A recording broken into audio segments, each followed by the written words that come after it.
Սիրելի հայրենակիցներ, այսօր մայիսի 9-ն է և ես առաջարկում եմ, որ մեր խոսակցությունը սկսենք Հակուն համայնքի մեր զոհված զինծառայողների հիշատակը 1 րոպե լռությամբ հարգելով։ Խաչատրյան Գառնիկ Հուսիկի, Սիմոնյան Արծրուն Ժիրայրի, Խաչատրյան Գառնիկը մայոր զինված ուժերի, Սիմոնյան Արծրուն Ժիրայրի պայմանագրային սերժանտ, Ջանիբեկյան Արտաշես Կորյունի պայմանագրային շարքային, Խաչատրյան Արա Էդգարի ժամկետային շարքային, Ավետիսյան Սուրիկ Իշխանի ժամկետային շարքային, Պետրոսյան Էդվարդ Մանվելի պայմանագրային շարքային, Հովանեսյան Նարեկ Կամսարի ժամկետային շարքային, Հավերժ Փակ 1 րոպե լռությամբ հարգենք նրանց հիշատակը։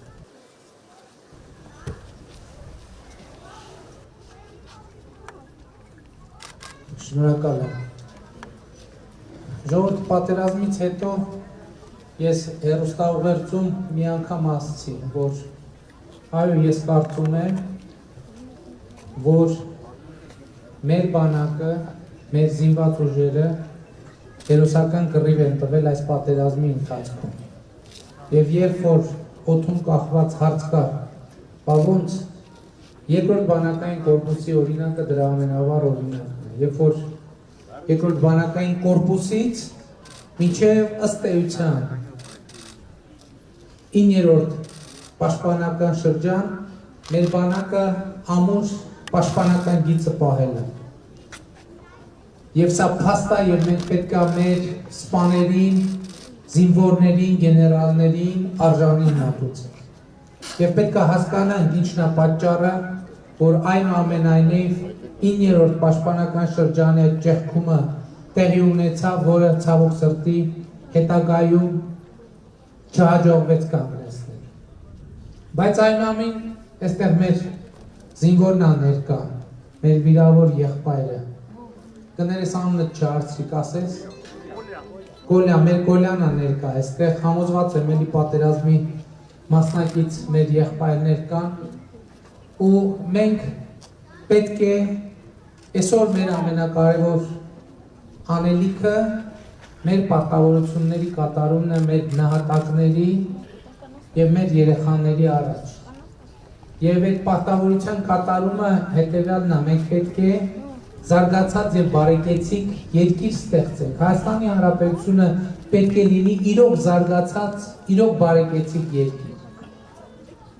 Մենք այո, վերջին տարիներին շատ բան արել ենք, բայց վերջին տարիներին շատ բան չենք հասցրել արել։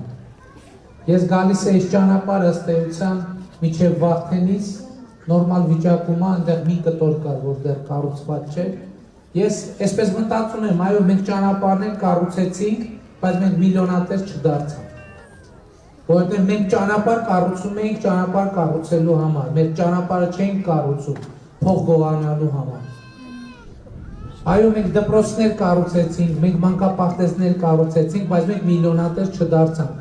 որովհետև մենք չենք ուզում մեր նպատակը ժողովրդին ծառայելն էր։ Այո, մենք այս աղետի առաջ կանգնեցինք, որովհետև չկարողացանք կանգնեցնել մի գործընթաց, որը մեզ ի վերջո զարգացել էր, հասել էր կուլմինացիային, որը մեր երկրին ու ժողովրդին անարժանապատիվ լուծում պիտի պարտադրեր Ղարաբաղի հարցի։ Մենք կանգնեցինք ժողովուրդ, մենք մինչև վերջ կանգնեցինք։ Այո, մենք հուսահատ կռիվ ենք տվել։ Հուսահատ կռիվ ենք տվել։ Այնպես ինչպես մեր նախնիները հուսահատ կռիվ են տվել Ավարայելում, այնպես ինչպես մեր նախնիները հուսահատ կռիվ են տվել Սարդարապատում։ Եվ մենք Ես կարծում եմ, որ այո, երկրորդ բանակային կորպուսի մասին խոսում եմ, բայց բանակը առանց թիկունքի չի կարող պայքարել։ Եվ ես ուզում եմ տուրք մատուցել ձեզ բոլորիդ, որովհետև այդ հերոսական կորպուսի թիկունքը դուք եք պահել։ Դուք հավասարապես եւ հերոսաբար կանգնել եք մեր հայրենիքի պաշտպանության դիրքերում։ Բայց էլի պատերազմից հետո անընդհատ այդ խոսակցությունն է զարգանում։ Չգիտեմ որտեղից էլ ծագեց, որտեղից ծագեց, ով առաջ բերեց այդ խոսակցությունը, թուրքը մեր թշնամին է, թե թուրքը մեր թշնամին չի։ Հարցը այն չի, թուրքը մեր թշնամին է, թե իհարկե մեր թշնամին է։ Այստեղ ով կա, որ որևէ նոր բան կարող է ասել։ Դա ասելով չի, դա պատմական փաստ եւ իրողություն է։ Բայց հարցը հետեւյալն է, մենք պետք է այո հանուն մեր նահատակների եւ հանուն մեր երեխաների պետք է այդ թշնամությունը կառավարել։ Չի կարելի թույլ տալ, որ այդ թշնամությունը ընդհանրապես այս տարածաշրջանում դառնա անկառավարելի։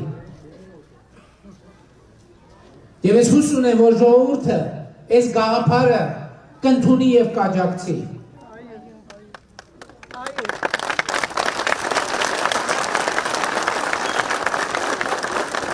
Բայց մենք նաև հասկանում ենք, որ մեր միջավայրներ այդպես պիտի գնահատ, այդպես պիտի ընկալի իրավիճակը։ Պարուս Սևակը շատ լավ բառեր ունի, ասում է, քիչ ենք, բայց հայ ենք բանաստեղծության մեջ, ասում է, ընկել ենք, սակայն երբեք չենք ծնկել։ Այո, այս պատերազմում մենք ընկել ենք, բայց այս պատերազմում մենք չենք ծնկել։ Եվ մենք չենք ծնկելու։ Բայց այդ թշնամանքը պետք է կառավարվի։ Ի վերջո այս երեխաների ապագայի առաջ մենք պատասխանատու ենք։ Մենք վերջին 30 տարում շատ բան ենք արել, շատ բան ճիշտ ենք արել, շատ բան սխալ ենք արել, բայց այս երեխեքի առաջ մեր պատասխանատվությունը բավարար չափով չենք կրել։ Մենք պիտի այո, մեր զինված ուժերը պետք է բարեփոխվի եւ մեր բանակը պետք է լինի շատ ավելի հզոր, քան եղել է պատերազմից առաջ։ Բայց նաեւ մենք պետք է երեխաների համար մանկապարտեզներ կառուցենք, դպրոցներ կառուցենք, մարզադաշտեր կառուցենք։ Մենք պետք է առաջին հերթին մեր սերունդի առողջության մասին մտածենք։ Եվ ֆիզիկական առողջության, եւ հոգեբանական առողջության։ Իսկ առաջին հերթին մենք պետք է թույլ չտանք, որ մեր երեխաների հպարտությունը թեկուզ այս պատերազմի արդյունքում որևէ ձևով խաթարվի։ Ու մենք պետք է ասենք հետևյալը, հայ ժողովուրդը կանգուն է, Արցախը կանգուն է, Հայաստանը կանգուն է, Հայաստանի ապագան կանգուն է։ Եվ այդ ապագան մենք իրար հետ պետք է ստեղծենք հանուն այս երեխաների։ Իսկ ապագան ստեղծվում է այսօր։ Մենք լայնապաշտապ մանկապարտեզաշինության ծրագրեր ենք իրականացնում ու պիտի իրականացնենք։ Իմ ամենամեծ երջանկությունն է, որ մենք ի վերջո գտանք ձևը, թե ինչպես արդարացի ձևով ուսուցիչների աշխատավարձները շարունակաբար բարձրացնենք։ Բայց դա մենք ուսուցիչների համար չենք միայն անում, դա մենք երեխաների համար ենք անում,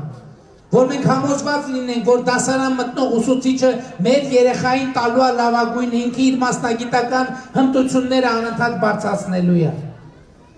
Հաջորդ խնդիրը, որի մասին այդքան շատ եւ հաճախ խոսվում է, Հայաստանում արդարություն եւ արդար դատական համակարգ հաստատելու մասին։ Այո, մենք արդարություն հաստատել ենք, ժողովուրդ, Հայաստանի Հանրապետությունում։ Արդարություն հաստատել ենք այսքանով, որ այսօր Հայաստանի Հանրապետության քաղաքացին գիտի, որ ինքը որոշիչ ուժ է, դուք գիտեք, որ դուք որոշող եք, եւ դա ամենամեծ արդարությունն է։ Եվ դուք որոշելու եք, եւ դուք հունիսի 20-ին այո դատ եք անելու, դուք դատելու եք մեզ բոլորիս։ Եվ համոզված է, որ արդարացի հայ ժողովուրդը արժանի եւ արդար դատավճիռ կկայացնի։ Բայց արդարության մասին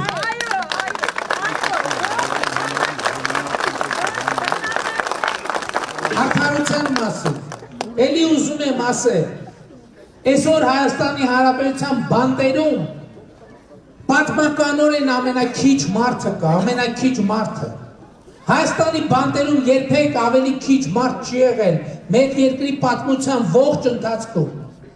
Դա ինչ է նշանակում, դա նշանակում է հազարավոր հայրեր այսօր իրանց երեխաների կողքին են, դա ամենամեծ արդարությունն է։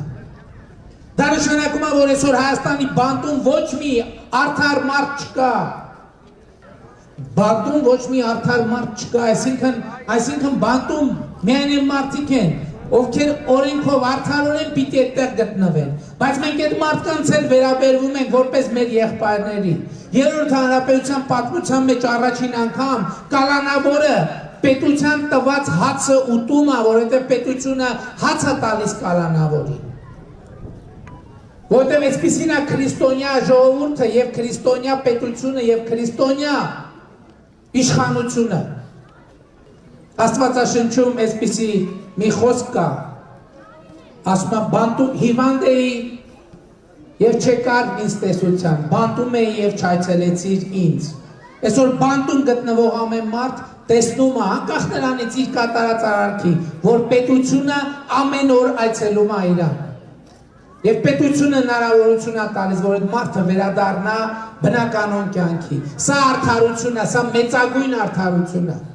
Այո, բազմաթիվ մարդիկ, ովքեր որ պետք է լինեն բանտում, գուցե ազատության մեջ են։ Բայց ոչ մի անմեղ մարդ բանտում չի, եւ սա մեծագույն արդարություն է։ Ես ուզում եմ ձեզ բոլորիդ շնորհակալություն հայտնել առաջին հերթին այն բանի համար, որ դուք լավատես եք եւ դուք ընկճված չեք։ Եվ ես համոզված եմ, որ մենք իրար հետ աշխատանքով, չարչարվելով, տրտմելով, տխրելով,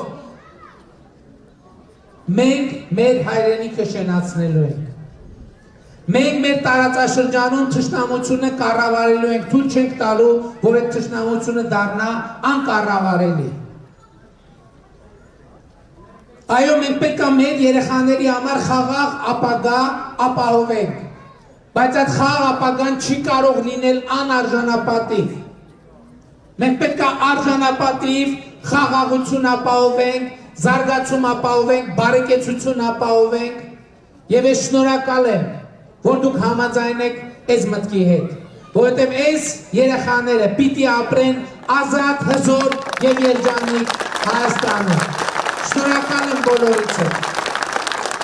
Ուզում եմ բոլորիս խոնարհումով մեր բոլոր նահատակների առաջ շնորհավորել բոլորիս երաթոնի առիթով։ Այս տարի մենք տրտմած ենք, տխուր ենք, այլ կերպ ենք մտածում, բայց սա առիթ է, սա շատ լավ առիթ է, որ մենք մեր մասին մտածենք, մենք մեզ ավելի լավ ճանաչենք։ Մենք ինքնահայեցման մի շրջան անցնենք, որից դուրս ենք գալու ուժեղացած, անպայման ուժեղացած, հանուն մեր նահատակների, հանուն մեր զինվորների, հանուն մեր երեխաների։ Շնորհակալ եմ։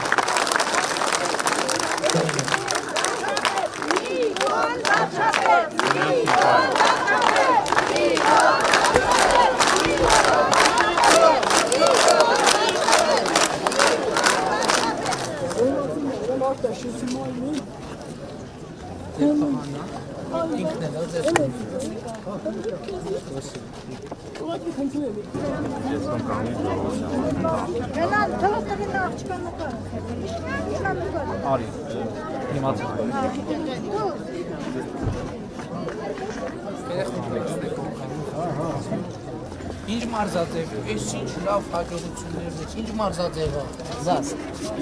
վազք, բասկետբոլ, այս ինչ առաջնություն է,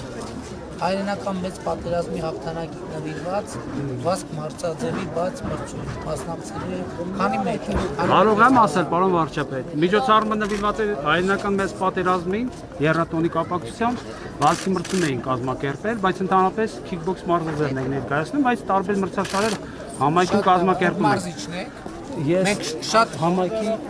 մեր մարզի քիքբոքսինգի պատասխանատու եմ, Գեղարքունիքի մարզի։ Շատ կարևոր է, որ